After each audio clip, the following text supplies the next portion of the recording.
I'm looking for my sister. Does she look familiar to you? She's gone missing. I didn't say that. Do a lot of people go missing around here? Up the road. That's why people get into trouble. In the film adaptation of the well-known horror video game Until Dawn, a group of young friends end up in an abandoned mansion where they're murdered one by one every night. Where's Megan? Then time turns back and everything starts over again every night. The film is not a one-to-one literal translation of the source material, and director David F. Sandberg has done so on purpose. So it is a different story from the game. It's sort of an expansion of the universe, kind of almost like a sequel to the game, which I thought was the right approach, because I mean the game is very much like a 10-hour horror movie that you're a part of, you know. So to condense that down, and it just wouldn't have been the same. And in this way, you know, you get more Until Dawn rather than the same Until Dawn. What the just happened?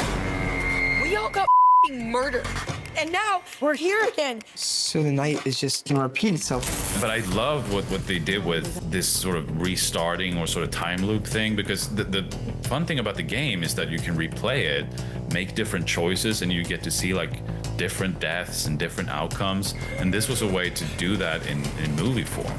And for me, it was super exciting because it meant that I would get to do all these kinds of different horrors, you know, and even like genres I haven't worked in before, like slasher or found footage, and finally get to do like a full-on R-rated, like gory, and have, you know, monsters and makeup and all these things.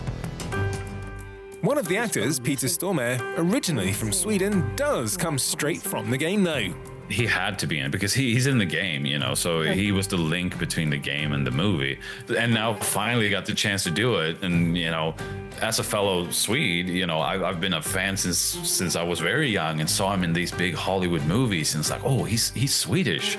So no, I contacted him. I wrote him a letter and talking about how much I loved him. And he was like, oh, well, this is great. We can talk about everyone on set in Swedish and they won't know.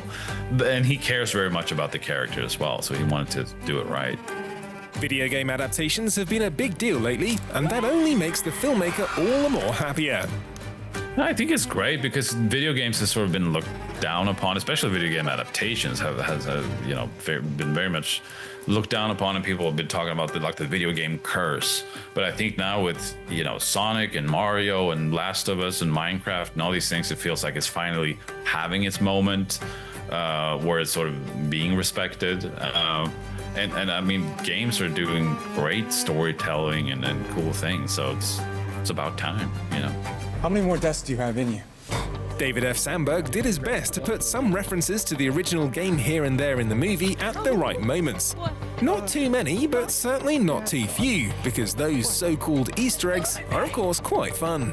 No, we tried to whenever we could, you know, even things like, you know, the name of the gas station or the Nina's last name is sort of from the game. So Nina could be related to a character in the game, you know. We even had little things like the restraining chair that Megan is in. That's taken from the game. So we recreated it exactly, you know, that look of it.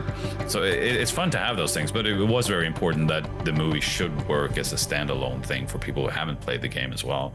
If we want to survive, we have to make it until dawn. Enjoy non-stop horror in the cinema with Until Dawn. What is that?